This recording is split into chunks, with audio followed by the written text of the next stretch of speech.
Pakai visa ziarah untuk kerja berarti kan namanya ilegal. Kemudian yang harus kalian lakukan adalah kalian harus mengingatkan majikan untuk selalu memperpanjang masa berlaku visa ziarah kalian semua. Jadi misalkan begini nih, kalian tuh bisa baca nih, kira-kira majikan ini bohong atau tidak, mau dibuatin igomah atau tidak. Karena sesuai aturan tertulisnya, sekarang ini sudah nggak bisa. Ya mungkin di luaran sana ada yang bisa, mungkin sih. Karena ada teman-teman yang ngasih tahu, oh bisa nih, tapi untuk akhir-akhir ini diperketat. Oke, jadi kita anggaplah nggak bisa gitu. Jadi untuk teman-teman yang sekiranya udah pakai visa ziarah, majikan bertele-tele, untuk mengingatkan sebelum per 3 bulan, biasanya seperti itu, sebelum 3 bulan visa ziarah harus sudah diperpanjang gitu terus. Assalamualaikum warahmatullahi wabarakatuh. Hari ini kita akan membahas seputar visa ziarah yang kebanyakan dipakai sama teman-teman yang kerja di Arab Saudi, khususnya untuk pembantu rumah tangga atau TKW. Untuk TKL ya sebenarnya ada sih, biasanya supir pribadi itu kesininya pakai visa ziarah, itu ada gitu. Jadi untuk teman-teman yang kesininya pakai visa ziarah itu ilegal, oke? Dan kalian nggak tahu nih, kalian akan bernasib buruk atau baik. Banyak yang nggak baik, tapi juga banyak yang baik juga sih. Tapi mendingan janganlah. Untuk sementara lebih baik kita nunggu, kan insya Allah sebentar lagi mau dibuka tuh untuk pembantu rumah tangga, insya Allah ya. Jadi kita akan sering-sering, saya akan memberikan informasi yang saya dapatkan. Seandainya ada teman-teman yang lebih tahu, mohon bantuannya, silahkan tulis di kolom komentar ya. Jadi buat teman-teman semuanya yang lagi nonton video ini, jadi tambah tahu nih dengan informasi yang kalian berikan, oke? Jadi informasinya, pengiriman TKW pembantu rumah tangga dengan menggunakan visa ziarah adalah ilegal, oke? Saya berkali-kali bilang ilegal, nggak resmi.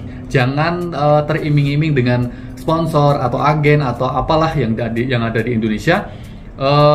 Gampang aja kalian berangkat ke Arab Saudi pakai visa ziarah, nanti akan diresmikan, oke? Jadi kalau seperti itu untuk saat ini mending nggak usah, oke? Kemudian saat ini sesuai aturan tidak bisa dibuatkan igomah, oke? Kalau dulu-dulu sih gampang ya, tapi untuk saat ini lebih diperketat. Jadi seperti yang aku sampaikan tadi, kalau ada yang ngiming-ngiming kerja di Arab Saudi dikasih uang fit, nggak seberapa kecil banget itu, kemudian dijanjikan pakai visa ziarah aja dulu, nanti kalau udah nyampe di sana akan diganti atau dibuatkan igomah jadi resmi bisa cuti. No, nggak semudah itu, oke? Kemudian, jika Anda sudah terlanjur datang dan bekerja, maka Anda harus meminta gaji setiap bulannya. Itu wajib buat semua, terutama TKW pembantu rumah tangga yang kesininya pakai visa ziarah. Itu usahakan setiap bulan kalian harus meminta gaji kalian, jangan sampai nunggak. Itu banyak banget, ada juga yang sampai sekitar 12 bulan itu nggak digaji, ada yang 9 bulan nggak digaji.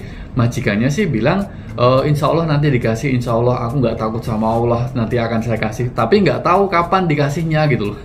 Paham ya? Ya daripada menunggu hal yang tidak pasti, ya mendingan buat jaga-jaga aja seluruh TKW, usahakan gaji kalian tuh diminta. Mau nggak mau harus dikasih, karena apa? Setiap bulan udah kerja, setiap hari kerja, tapi kalau akhir bulan nggak digaji ya untuk apa? Kalau kok sampai nggak digaji, terus nantilah gitu, oh tunggu nanti tanggal sekian, mungkin dikasih waktu ya, mungkin 10 hari terlambat, it's okay, mungkin 15 hari terlambat, tapi setelah itu, kalau saya sih mau kerja aja gitu. Harus ada gaji dulu baru kerja. Kemudian hal yang lainnya yang harus kalian lakukan adalah mengingatkan untuk membuatkan igomah. Itu kalau bisa, kalau majikan berjanji untuk membuatkan igomah. Tapi kalau setiap saat ditagih, kapan dibuatin igomah, misalkan besok, dan ternyata nggak ada hasilnya, ya udah fix kalian harus siap bahwa kalian itu ilegal ya. Pakai visa ziarah untuk kerja berarti kan namanya ilegal. Kemudian yang harus kalian lakukan adalah kalian harus mengingatkan majikan untuk selalu memperpanjang masa berlaku visa ziarah kalian semua. Jadi misalkan begini nih, kalian tuh bisa baca nih, kira-kira majikan ini bohong atau tidak, mau dibuatin igomah atau tidak. Karena sesuai aturan tertulisnya, sekarang ini sudah nggak bisa. Ya mungkin di luaran sana ada yang bisa, mungkin sih. Karena ada teman-teman yang ngasih tahu, oh bisa nih, tapi untuk akhir-akhir ini diperketat, oke? Jadi kita anggaplah nggak bisa gitu. Jadi Untuk teman-teman yang sekiranya udah pakai visa ziarah, majikan bertele-tele untuk mengingatkan sebelum per 3 bulan, biasanya seperti itu. Sebelum 3 bulan visa ziarah harus sudah diperpanjang gitu terus.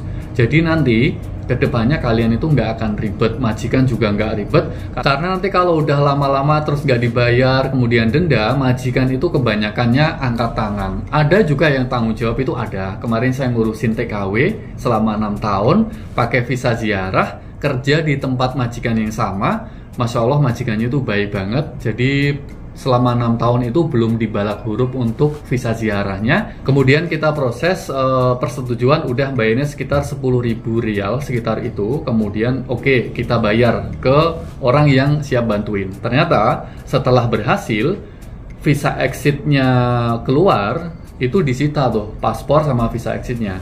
Katanya pihak yang membantu harus minta 2.000 rial lagi, jadi totalnya 12.000 rial. Itu kalau belum dibalak huruf, oke? Tapi untuk teman-teman yang pakai visa ziarah, kemudian waktunya pulang tapi sudah dibalak huruf, ya gampang-gampang aja sih, tinggal ngurus exit mandiri, itu gampang dan biayanya nggak terlalu mahal. Kemudian apabila sampai masanya visa ziarah dan expired, Anda sudah berstatus overstay, ilegal, pokoknya nggak resmi, pokoknya seperti itulah. Cara pulangnya itu bisa meminta pulang kepada majikan Anda, kemudian majikan akan membawa kalian semua ke pusat deportasi atau tarhil, oke? Tapi biasanya majikan disuruh membayar denda overstay untuk mendapatkan visa exit, oke? Tapi kebanyakan jarang juga sih majikan yang mau misalkan ngurus kita, kemudian ngantar kita ke tarhil, kemudian siap membayar denda, itu jarang. Tapi semoga aja majikan kalian semuanya bertanggung jawab kayak yang diinformasikan di sini, dan juga kayak TKW yang pernah saya urus itu Masya Allah baik banget dan bertanggung jawab. Jadi majikan kayak gitu harusnya semuanya sih. Selain membawa kalian semua ke tarhil, kemudian bayar denda, majikannya bayar denda, kemudian majikan diusahakan harus membelikan tiket pesawat dan mengantarkan ke bandara. Itu kalau majikan kalian tanggung jawab. Ada juga kok yang seperti itu sampai dibayar 37.000 rial.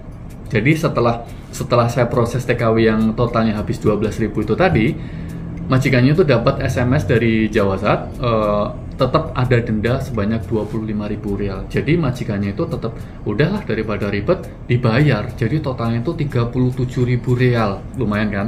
Tapi Masya Allah majikannya itu tanggung jawab. Itu keren. Kemudian ada informasi lagi seputar TKW dengan visa ziarah. Mohon dikoreksi apabila keliru. Kalau mau perbaikan status aja gitu. Jadi dari visa ziarah ke visa kerja. Caranya biasanya numpang proses ke kantor. Jadi ke syarikah-syarikah itu biasanya itu bisa bantuin untuk numpang prosesnya pergantian dari visa ziarah ke visa kerja, oke? Biasanya kalau kita visa ziarah kemudian kerja, kemudian terlambat, overstay, terus kita ngadu ke KJRI, KBRI, biasanya itu kita malah apa ya? Ya disalahkan lah, kenapa kok visa ziarah untuk bekerja, itu jelas salah. Jadi kita harus menerima bahwa kita itu melakukan kesalahan, kecuali kalau kalian datang ke KJRI, kemudian ke KBRI dan minta diproses untuk pulang, insya Allah akan dibantu, oke? Tapi kalau untuk diganti proses visanya visa kerja, yo jelas akan dimarahin sih. Tapi kalau mau dibantuin untuk pulang, insya Allah akan dibantu, oke? Jadi untuk teman-teman yang saat ini sudah menggunakan visa ziarah, misalkan gajinya tidak dibayar atau ada masalah dengan majikan, ya udah gitu, kalian nggak bisa berharap dari majikan dengan sisa gaji yang belum dibayar. Jadi yo kayak harus diikhlasin aja gitu loh. Jadi kalau udah terlambat sekian bulan nggak dikasih, ya udah gitu, mau nggak mau kita harus nerima. Udah pulang aja lah daripada menunggu hal yang nggak pasti. Insya Allah dibantuin KJRI sama KBRI. Bilang aja, ceritakan semua dan minta bantuan untuk diproses pulang. Baiklah, itulah informasi yang bisa saya share ke kalian semua. Apabila ada kekeliruan dalam penyampaian, mungkin informasi yang saya sampaikan keliru, mohon dikoreksi. Misalkan ada teman-teman yang lebih tahu nih, silahkan tulis di kolom komentar ya. Jadi buat teman-teman yang lainnya bisa membaca komen kalian dan bisa lebih tahu nih kalau visa ziarah itu begini, harus begitu. Jadi sangat bermanfaat tuh. Untuk teman-teman yang sudah terlanjur ke sini dengan visa ziarah, silahkan aja lakukan tips-tips tips yang barusan kita bahas bareng-bareng. Misalkan ada yang pengen pulang, usahakan sebelum 3 bulan nih, kalian harus cepet-cepet. Misalkan ada teman-teman yang mungkin sebelum 3 bulan dan pengen pulang, usahakan itu kalian megang paspor, beli tiket, pulang. Jadi nggak perlu mengurus hal-hal yang ribet-ribet. Oke, terima kasih. Jangan lupa untuk like, share, dan juga subscribe channel ini agar semakin berkembang. Wassalamualaikum warahmatullahi wabarakatuh. Bye.